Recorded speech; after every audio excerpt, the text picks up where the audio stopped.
శనివారం రోజున తిరుపతి నగరం గోవింద నామస్మరణతో మారుమ్రోగింది.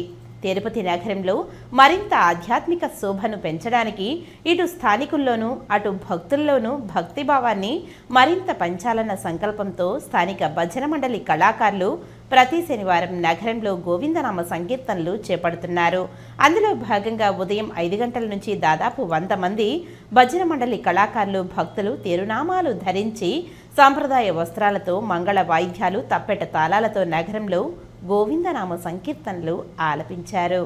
ఈ నగర సంకీర్తన కార్యక్రమానికి భక్తులు అనేక మంది చేరి ఈ నగర సంకీర్తనను పాల్గొనాలని గొప్ప ప్రయత్నం చేసిన మరి గుండాల గోపీనాథ్ రంగస్థల చైర్మన్ మరియు ఈ కార్యక్రమానికి శ్రీకారం చుట్టి అంచెలంచెలుగా భక్తులని చేరదీసుకుని హక్కును చేర్చుకొని నడిపిస్తూ ఉన్నారు. మరి ఇటువంటి కార్యక్రమం మరి ఎన్నో చేయాలని కోరుకుంటున్నాము.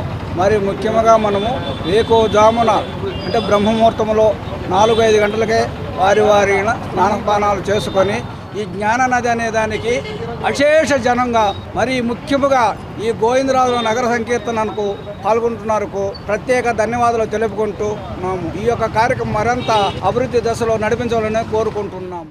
ఓం నమో వెంకటేశాయ. సనాత కాలం నుంచి ఈ యొక్క భజన కార్యక్రమం అనేది ప్రారంభమైంది. అందులో తిరుపతి పుణ్యక్షేత్రం అయినటువంటి మనకు తిరుపతిలో ఈ యొక్క భజన నగర సంకీర్తన అనేది ప్రారంభమైంది. నలమూలైనటువంటి తిరుమల వెంకటేశ్వర స్వామి, అలాగే కపిలేశ్వరాలయం, గోవిందరాజస్వామి గుడి, రామలారు గుడి, అలివేల మంగాపురం, శ్రీనివాస మంగాపురం, కాణిపాకం ఇలాంటి పుణ్యక్షేత్రాల్లో మనం తిరుపతిలో నివసిస్తున్నాము.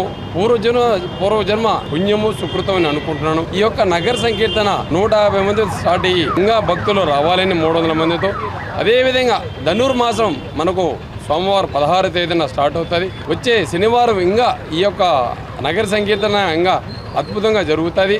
ప్రతి ఒక్కరు తిరుపతి వాళ్ళు మీరు ప్రతి ఒక్క ఈ యొక్క నగర సంకీర్తనకి కృపలు కావాలని కోరుకుంటున్నాం. టీటీడీలో పనిచేసి రిటైర్డ్ అయినాను. నా వయసు 77.